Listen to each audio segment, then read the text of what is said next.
নমস্কার বন্ধুরা, লিপিকাস কিচেনে আপনাদের সবাইকে স্বাগত। এই প্রচণ্ড গরমে আমি আজকে একটা মন প্রাণ ঠান্ডা করার সঙ্গে পুষ্টিগুণ সমৃদ্ধ ফ্রুট ডেজার্টের রেসিপি নিয়ে চলে এসেছি। বাচ্চাদেরকে তো ফল বলুন আর দুধ বলুন, খাওয়াতে মায়েদের খুবই সমস্যা, খেতেই চায় না। বিশেষ করে যা গরম পড়েছে, খাবারের দিকে তো সবারই অনীহা, বড়দেরও।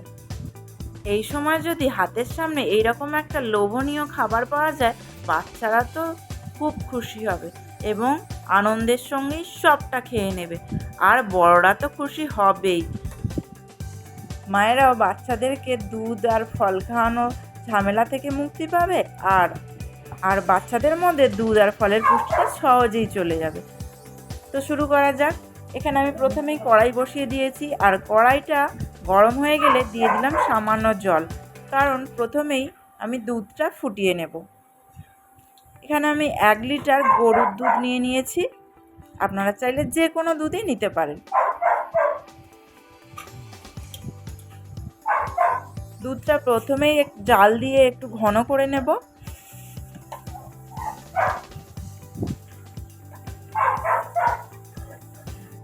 দুধ গরম হয়ে গেলে 2 চামচ দুধ অন্য একটা বাটিতে তুলে নিচ্ছি।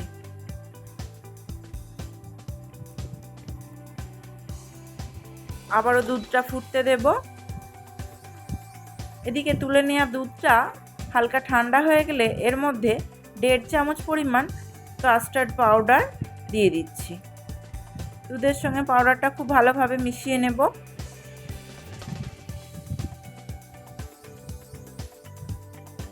আর পাউডারটা ভালোভাবে মেশানো হয়ে গেলে আবারও দুধের মধ্যে দিয়ে দেব। দেবার আগে কিন্তু আবারও একবার ভালো করে গুলিয়ে নেবেন, না হলে পাউডারটা বাটির নিচে বসে যায়। আর এই পাউডারটা দিলে কি হয়, দুধটা কালারটাও একটু চেঞ্জ হয়ে যায় আর দুধটা ঘনও হয়ে যায়, কীরকম ক্রিমি একটা লুক এলো নয়। এবার এর মধ্যে দিয়ে দিলাম সামান্য চিনি। চিনির পরিমাণটা কমে দিলাম, যেহেতু এখানে ফল ইউজ করব আর ফলগুলো তো খুবই মিষ্টি, সেই জন্য চিনির পরিমাণটা কম দিলাম। চিনিটা খুব ভালোভাবে দুধের সাথে মিশে গেলে নামিয়ে নিয়ে দুধটা ঠান্ডা করে নেব। আবারও কড়াই বসিয়ে দিয়েছি, আর কড়াইতে দিয়ে দিলাম অনেকটা পরিমাণ জল। জলের মধ্যে দিয়ে দিচ্ছি সামান্য নুন। নুনটা জলের সাথে ভালোভাবে মিশিয়ে নিয়ে এর মধ্যে দিয়ে দিচ্ছি 1 কাপ পরিমাণ সাবু। এখানে আমি বড় দানা সাবু ব্যবহার করেছি, আপনারা চাইলে যে কোনো সাবুই ব্যবহার করতে পারেন। সাবুটা যতক্ষণ সেদ্ধ হচ্ছে, এদিকে দুধটাকে ভালো করে ঠান্ডা করে নিই। দেখুন, খুব সুন্দর একটা ক্রিমি ভাব চলে এসেছে না দুধের মধ্যে, আর কালারটাও কি সুন্দর ইয়েলো টাইপ হয়ে গেছে। এইভাবে নেড়ে নেড়ে দুধটাকে ঠান্ডা করে নেব। ফলগুলোও কেটে নিচ্ছি একে একে। প্রথমে আপেল কেটে নিচ্ছি। এখানে আপেলটা আমি হাফ পরিমাণই দিচ্ছি, যেহেতু আরও ফল আছে। একটু ছোট ছোট পিস করেই কাটবো, তাহলে দেখতে ভালো লাগবে।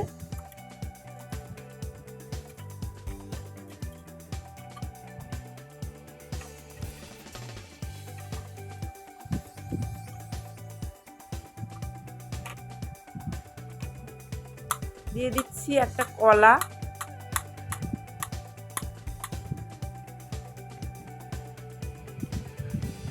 দিচ্ছি কিছু আঙুর। আঙুরগুলো এভাবে গোটা দিলে খুব একটা দেখতে ভালো লাগবে না, সেই জন্য পিস করে দিচ্ছি।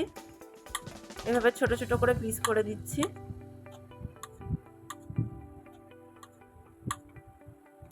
আর যেহেতু এখন আম লিচুর সময়, তাই আম লিচু না থাকলে ঠিক যেন ভালো লাগে না। দিয়ে দিচ্ছি একটা আমের হাফ।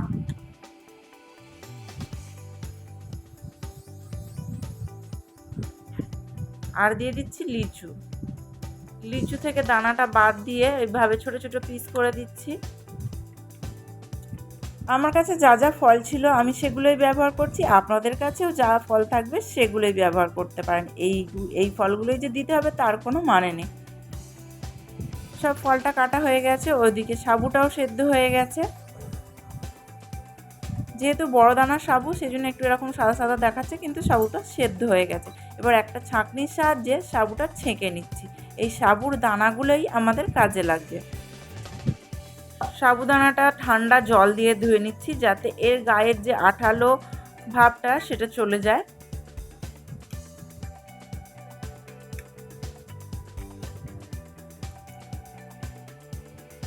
আর সাবুটা ভালোভাবে ধোয়া হয়ে গেলে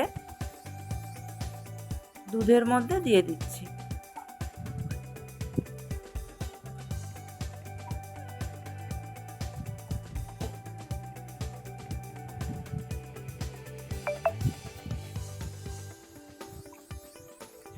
দুধের সঙ্গে সাবুটা খুব ভালোভাবে মিশিয়ে নিয়ে ফলগুলো একে একে দিয়ে দিচ্ছি।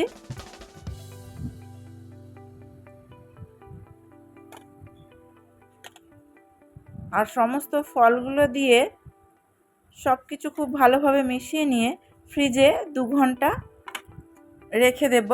তাহলেই এটা একটু ঠান্ডা হয়ে যাবে, আর খেতেও কিন্তু খুব ভালো লাগবে। যেহেতু প্রচণ্ড গরম, একটু ঠান্ডা ঠান্ডা জিনিস খেলেই খুব ভালো লাগে। তো বন্ধুরা, কেমন লাগলো আমার আজকের এই ফুড ডেজার্টের রেসিপিটা? ভালো লাগলে কিন্তু কমেন্টে জানাতে ভুলবেন না। সবাই খুব ভালো থাকবেন। আজকের মতো বিদায়।